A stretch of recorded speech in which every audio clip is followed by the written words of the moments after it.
Released in 2011 and developed by Flying Wild Hog, Hard Reset is a fast-paced first-person shooter in a cyberpunk setting. Gameplay is pretty straightforward compared to many modern shooters. Get from point A to point B while killing everything in between. The levels are pretty basic, set mostly in city streets and tunnels with the exception of the last level, which takes place in a hospital. Outside of the hordes of enemies, there's not much in your way other than the occasional generator powering a blocked path, and some other simple puzzle solving, if you can even call it that. But that's actually a good thing. This isn't the type of game where you want to get bogged down trying to figure out how to advance further. Instead, you're given all the tools you need immediately: health, armor, ammunition, and 2 weapons. Upgrade stations are generously placed throughout the game where you can enhance all of your equipment. You get upgrade tokens by filling a meter, which is accomplished by killing enemies and finding stashes of nano, whether they be out in the open or secreted away. You have only 2 weapons to choose from, and you have access to both of these from the start of the game. One is a fairly typical assault rifle type, and the other is an energy weapon. Each of these can be improved by adding additional firing modes, such as a shotgun and grenade launcher for the assault rifle, while the plasma rifle can set traps for enemies to walk through or just blow the fuck out of them.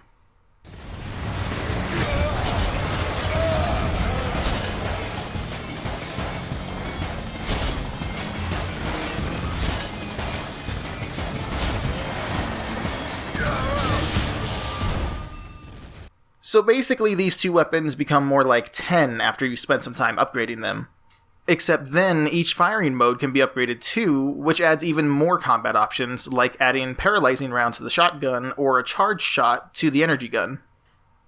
At first, I wasn't a fan of the energy weapon, it just didn't feel as good to me as the rifle. However, the more I progressed, the more I found myself relying on it almost exclusively, and only switching to the rifle when I was out of ammo.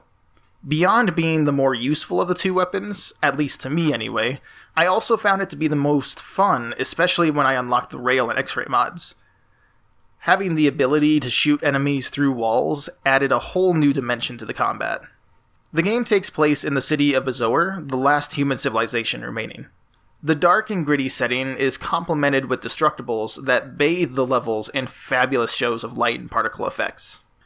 Personally, I found the visuals and the setting to be very appealing. The game is pretty dark, but that makes the lighting and effects really pop, and I never ran into a situation where enemies were difficult to see, as most of them emit some kind of light.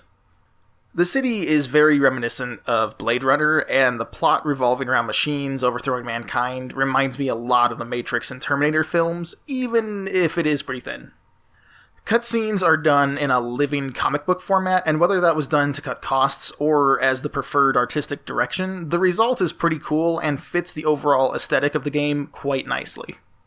The use of the environment is extremely important when trying to quell the onslaught of enemies. There will almost certainly be some trial and error as you figure out how to get through the particularly difficult areas.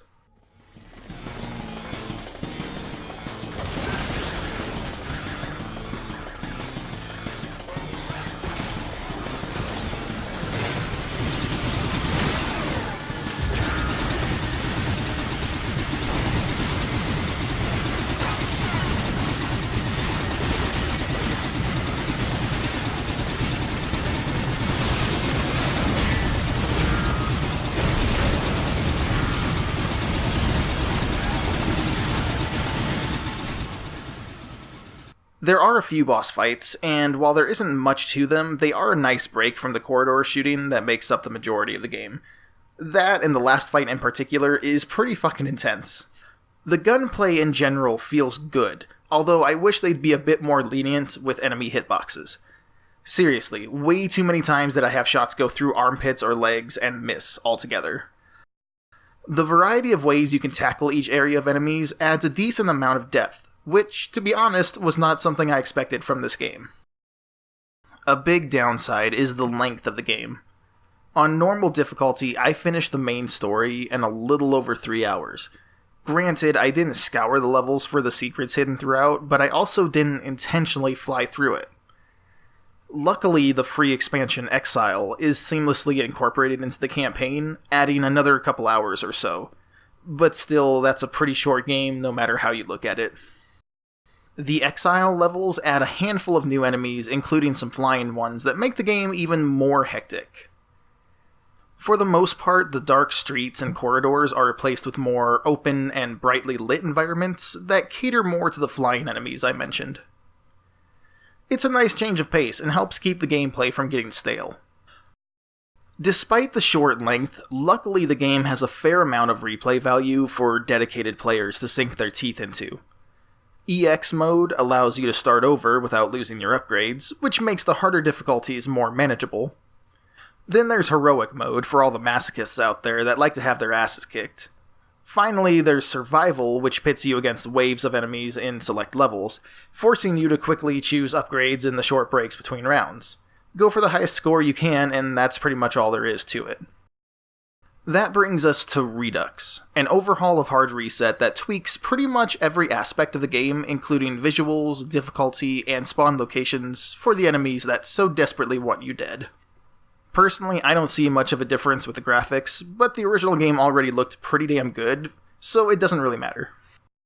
Going into Redux, I knew enemy placement was something they changed, and while I do notice it's different, it's not something that's dramatically apparent to me, even though I went straight from the base game to Redux.